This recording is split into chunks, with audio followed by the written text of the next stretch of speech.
Allez, nous sommes avec Mathieu Siro, entraîneur-joueur de cette équipe Le 4. Juste avant de parler, on en a parlé avec Jordan Delpech qui a fait un gros match, on a parlé avec Benjamin, avec Alessandro Nazur. Juste avant de parler de cette performance XXL, on te pose quand même la question, on t'a vu boiter bas, est-ce que ça va? Oh, c'est la vieillesse. Je crois que le corps il a dit stop. Et on peut pas regarder vers les années derrière. Donc maintenant il faut avancer. Normalement c'était mon dernier match quand même. Donc c'était juste pour un peu renouveler le groupe et pour donner du temps de jeu à Gabi Crebadeis en réserve. Donc c'était le dernier. Et là au moins le corps il n'aura plus le choix. On pourra plus se poser la question. Et maintenant on met la casquette d'entraîneur et on avance. Ce match, Mathieu, on parlait d'une première mi-temps où finalement c'est votre indiscipline qui fait que le buteur adverse se nourrit de vos fautes. Vous rentrez à la mi-temps à -6 et puis on a senti, je l'ai déjà dit avec Benjamin, que les 2-3 dernières minutes de la première mi-temps, vous serrez tous le poing parce qu'on sent qu'il va se passer quelque chose. Mais on a eu surtout peur de revivre le scénario d'il y a 2 ans où on les avait traversés plusieurs fois et on n'avait pas concrétisé. Parce qu'à la mi-temps, on a déjà tourné avec plus de 10 points. Et après, le bal chronique, il jouait du petit jeu et nous, de l'impatience en défense alors que n'était pas enneigé. Et on a fait beaucoup de fautes qui étaient. Et donc après, on se met l'arbitre à dos et grâce à leur ouvreur, on se retrouve sous pression. Très bon buteur et on se retrouve à 12-6. Mais mentalement, je pense qu'on avait déjà pris le dessus. Parce qu'ils savaient qu'ils ne méritaient pas d'être là. Donc comme on a remarqué avant eux en début de deuxième, dès qu'on a pris la tête au score, on a décidé de ne plus rendre le ballon et on sentait qu'on les mettait à la faute.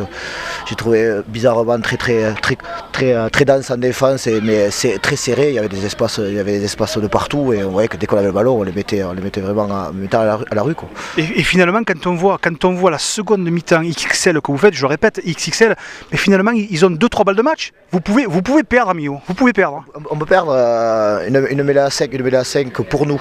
Déjà, on fait le passe au pied qui est de trop alors qu'il y a un gros surnombre. Derrière, on se retrouve sur une mêlée à 5, introduction milieu. On prend une pénalité. Bon, d'accord. Ça va en touche. On reprend une pénalité sur les 40, sur un grattage alors qu'il y en a l'avant. Là, ils viennent en touche et voilà. On sait toujours, match à l'extérieur, ça se finit toujours dans le couloir des 5 mètres. De toute façon, mais bon, ils nous ont pilonné.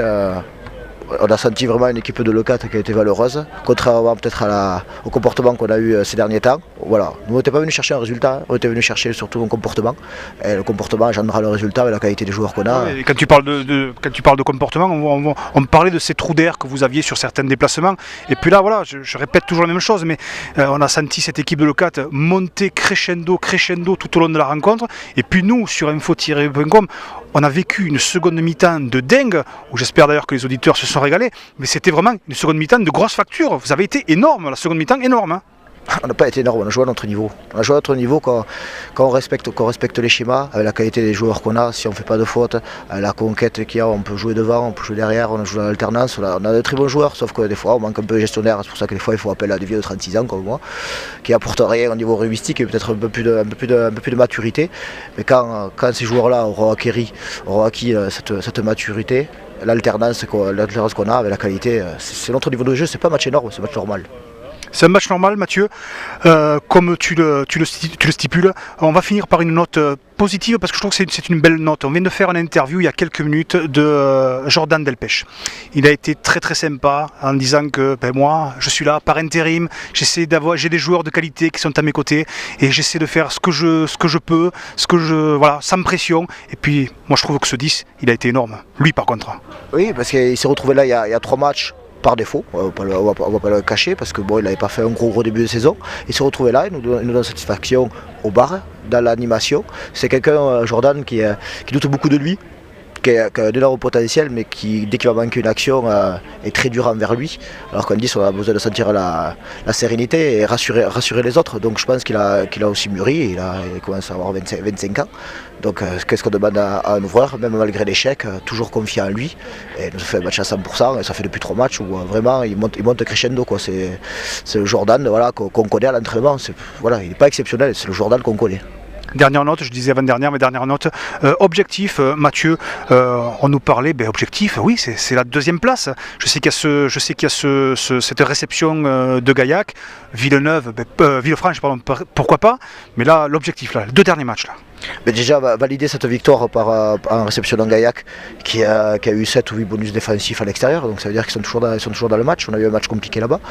Donc déjà on valide ce résultat par une victoire contre Gaillac et après on fera les comptes, sachant qu'au goût d'average particulier, sauf gros problème à Villefranche, on avait fait un gros score en décembre, donc on sera pas trop mal et on verra aussi par rapport au résultat de Villefranche à Castel qui sera un derby, donc un match pas facile.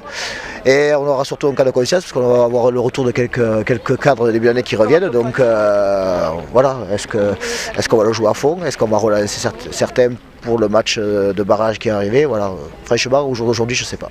Bon, on te remercie le vieux. Merci. À bientôt Mathieu.